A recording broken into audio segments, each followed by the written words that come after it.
2014 বিশ্বকাপ ফাইনালে খেলতে পারেননি ডি মারিয়া। এর পেছনে রয়েছে এক দুঃখজনক ঘটনা। ডি মারিয়া বলেন, 2014 বিশ্বকাপ ফাইনালের সকাল, ঘড়িতে সময় বেলা 11টা। আমি আমার পায়ে ইনজেকশন নেয়ার জন্য প্রশিক্ষকের টেবিলে বসেছিলাম। কোয়ার্টার ফাইনাল খেলতে গিয়ে আমি আমার উরুর পেশি ছিঁড়ে ফেলেছিলাম, কিন্তু ব্যথানাশক ওষুধ নিয়ে কোনোরকম অনুভূতি ছাড়াই আমি দৌড়াতে পারতাম।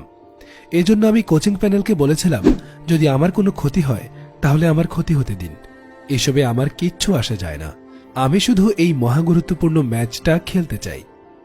ইনজেকশন নেয়ার জন্য আমি যখন আমার পায়ে বরফ লাগাচ্ছিলাম, তখন আমাদের ডাক্তার ড্যানিয়েল মার্টিনেজ একটি খাম নিয়ে আমার রুমে এসে বললেন, দেখো আনহেল, চিঠিখানা রিয়াল মাদ্রিদ থেকে এসেছে। আমি বললাম, কিসের কথা বলছো? ড্যানিয়েল তখন বললেন, তারা বলছে যে তুমি এখন খেলার অবস্থায় নেই, ওরা আমাকে ফোর্স করছে আজকে যেন তোমাকে না খেলাই। আমি তখনই জানতাম কি ঘটতে চলেছে। সে সময় বাতাসে একটা গুঞ্জন ভেসে বেড়াচ্ছিল যে রিয়াল মাদ্রিদ বিশ্বকাপের পর জেমস রদ্রিগেজকে সাইন করাতে চাচ্ছে, এবং আমি জানতাম এটা হলে তার জন্য জায়গা তৈরি করতে রিয়াল আমাকে বিক্রি করে দেবে। এ কারণে তারা চাচ্ছিল না তাদের পণ্যের কোনো ক্ষতি হোক। ফুটবলের বিজনেসের এই বিষয়টা লোকজন খুব একটা হাইলাইট করে না, কিন্তু বাস্তবে পুরো বিষয়টা এমনই। আমি ড্যানিয়েলকে চিঠিটা আমাকে দিতে বললাম, এরপর আমি সেটা খুলেও দেখিনি, সরাসরি চিঠিটা টুকরো টুকরো করে ছিঁড়ে ফেললাম আর বললাম, এটা ছাড়ো তো, আমার বিষয়ে সিদ্ধান্ত নিব কেবল আমি। এর আগের রাতে আমার খুব একটা ভালো ঘুম হয়নি। তার একটি কারণ ছিল, ব্রাজিলিয়ান ভক্তরা সারা রাত ধরে আমাদের হোটেলের বাইরে বিকট শব্দে আতশবাজি পোড়াচ্ছিল। কিন্তু সেই রাতটা যদি একেবারে নিস্তব্ধও থাকতো, তাহলেও মনে হয় না আমি ঘুমাতে পারতাম। বিশ্বকাপের ফাইনালের আগের রাতে আমার যে অনুভূতি হয়েছিল তা ব্যাখ্যা করা অসম্ভব।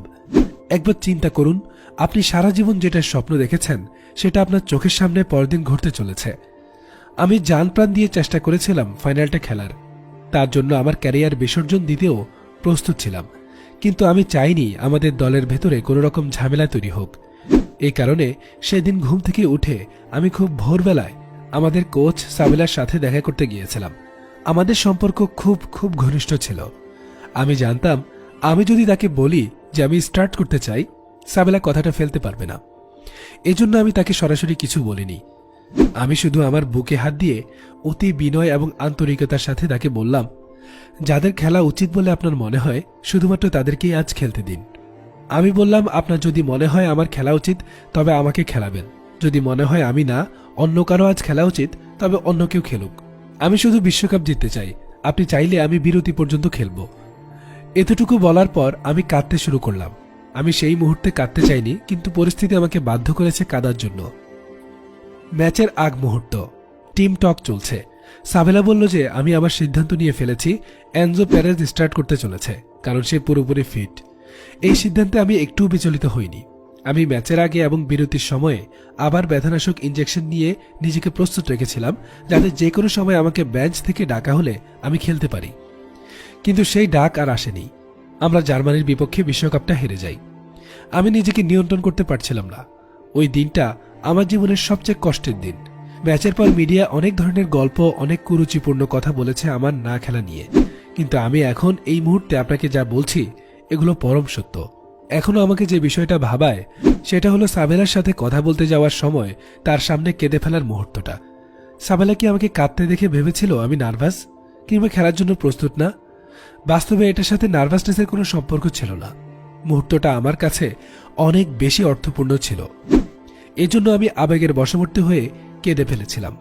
ওই মুহূর্তে দাঁড়িয়ে আমরা আমাদের অসম্ভব স্বপ্ন পূরণের খুব কাছাকাছি ছিলাম।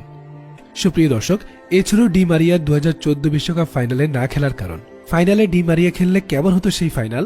বিশেষত ডি মারিয়াকে বলা হয় বিগ গেম প্লেয়ার, কারণ বড় ম্যাচগুলোতে গোল করার জন্য তিনি সেরা।